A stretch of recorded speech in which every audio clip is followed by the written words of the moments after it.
Thank you very much, Steve. Well, the performance of South Africa's economy in the first 3 months of this year has surprised a lot of people, as it was above expectations at 1.9%. Impressively, the performance of the manufacturing sector at 4.9% growth rate is certainly a welcome trajectory.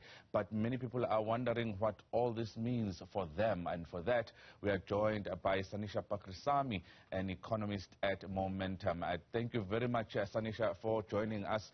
Viewers always want to know what kind of data, what kind of information this means for them. And many in South Africa are unemployed, as we know, facing a higher cost of living and rising debt levels. Why should those people care that the economy is in recovery when they are in those situations? Thanks for having me on your show. Yes, I mean, quite correctly, we are sitting with very elevated levels of unemployment in South Africa. We know that about 7.8 million people are currently unemployed in the formal definition, and there are more than 3 million people that are just discouraged and no longer looking for employment. And in that context, we have to see the economy on a path of much stronger economic growth going forward in order to grow the economic pie. Because only with growth are we able to then have a better standard of living for all of our citizens and to be able to enjoy employment opportunities. Certainly, I wouldn't be wrong to say that the data today shows that South Africa's economy is reliant heavily on the manufacturing sector, which has come out strongly in terms of its impact towards job creation, as depicted in the employment increasing, 263,000 jobs added in the first quarter of the same period, supported by this GDP growth as well. So when it comes to manufacturing, where do you place it in terms of this growth that we've seen and the government support? Is it there for that sector to grow even further? So I'm only going to agree with you halfway. Yes, manufacturing was a huge contributor to GDP growth this time around. But if you look at the manufacturing sector in the context of longer-term growth, so if we go all the way back to the global financial crisis, the manufacturing sector is still 25% below those levels that we saw prior to the global financial crisis. So in other words, that sector is 25% smaller than what it was during that period. And that means that the manufacturing sector has become a much smaller share of the economy as other sectors such as the services sector has taken more prominence in our GDP growth. So going forward, with South Africa becoming a more services-oriented economy, we would want to place more emphasis on economic policies designed to ensure that we have employment in those areas. In terms of the manufacturing sector, we have to look at our level of competitiveness. And most manufacturers are facing high levels of wages, electricity outages, policy uncertainty, and as a result, that industry is taking a lot of pain. Sanisha, something else that's quite important is the fact that GDP, the rate of growth, should actually be close to the population growth. And we've seen that South Africa has been lagging behind when it comes to that score. Are we ever going to see our GDP growing at the same levels as our population, or are things so out of kilter that we shouldn't expect that to happen anytime soon? So unfortunately, if we look historically, for the past decade, South Africa has grown at an average rate of 1%. But the population growth has been 1.5%. So that does imply, unfortunately, that South African citizens have become poorer on average over the past decade. Now, going forward, we have the opportunity to embark on more structural reforms in areas of electricity reform, areas of transportation reform, and in those areas we could generate higher levels of economic growth. So we need to ensure that we have a high level of policy certainty, in order to attract investors both from outside of South Africa but also inside of South Africa.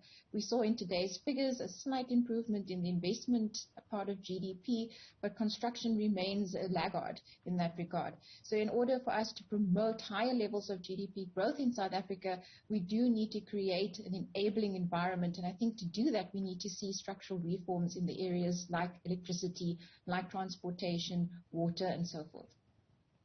A lot has been said as well today since the announcement of this data that this actually signals economic recovery to pre-COVID levels. But according to your own analysis, 6 of the 10 sectors have not recovered to pre-COVID levels despite this increase in economic activity.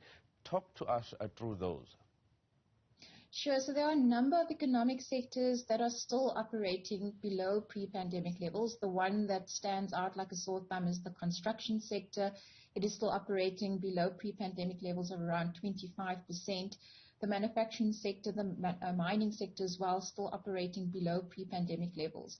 It's really the areas of financial services, which is almost a quarter of the economy, together with agriculture, government services, and personal services, where we saw these levels of activity improving to above the 2019 levels. But outside of those 4 categories, we have 6 areas or 6 industries in South Africa that are still struggling to get back to those pre-pandemic levels. I think one of the reasons is because of the prevailing policy uncertainty, electricity supply constraints, and just reasonably low levels of demand in South Africa. We also saw the South African rand, slipping a bit today on this announcement. But let's talk about the sectors of household consumption that have done well versus the underperforming sectors since the pandemic began in 2020. Sure. So since the pandemic, you can see very clear structures playing out. So work from home made quite a meaningful, dent into the household consumption numbers, where things like the face-to-face activities, restaurants, hotels, those sort of sectors, tourism, are still operating below pre-pandemic levels. We saw spend on alcoholic beverages and tobacco also still below pre-pandemic levels. And if you go back, you would remember that during the lockdown restrictions, there were heavy restrictions placed on that particular industry. And as such, the economic activity has not yet recovered to pre-pandemic levels. We saw more people buying groceries and cooking at home, as an example, more people spending on internet and Wi-Fi connections at home. We saw more utilities spend, so definite work from home trends coming through and less face-to-face services being recovered yet. If we look at the first quarter data, however, and this really coincides with the lowering of restrictions on economic activity in South Africa, we saw quite a surge in restaurant spending coming through quite strongly in the first quarter. So there is a recovery underway, but we still have a way to go to meet those pre-pandemic levels. Sanisha, one of the important things that we need to look out for, of course, is the GDP rate for the entire year. There are forecasts that are being made by ratings agencies, the Reserve Bank, as well as National Treasury, among others. When you look at how the first quarter has done relative to what we expect for the rest of the year, what are your forecasts showing you about GDP growth in 2022 as a whole? I think we may start to see the consensus lifting up their GDP growth forecast for the year, given that the first quarter number was quite a large positive surprise. But I wouldn't suggest, upgrading that number too much. I think we do still face significant growth challenges for the remainder of the year. If we look at the second quarter number, this is likely to be negatively impacted by the extensive flood damage that we saw in KwaZulu-Natal, which damaged, a lot of infrastructure as well as the agricultural sector. We also saw an increase in load shedding taking place, and as a result, we do think that growth is likely to moderate into the second quarter of the year. Even though we are expecting household consumption to still carry through the recovery in growth this year, we are still facing very high levels of unemployment, and that is likely to hinder progress on the consumption side. We know that the Reserve Bank has an average growth rate of about 1.8% between this year and next. our forecast as well as the consensus is in line with that. As I said, we may see a slight upward revision to this year's growth, but I think some of that will be taken away from next year's growth rate. Sanisha Packirisamy is an economist with momentum, and she tells us what these numbers mean to you and I, as first quarter GDP growth was at a better than expected 1.9%, as announced by Stats SA earlier today. Well,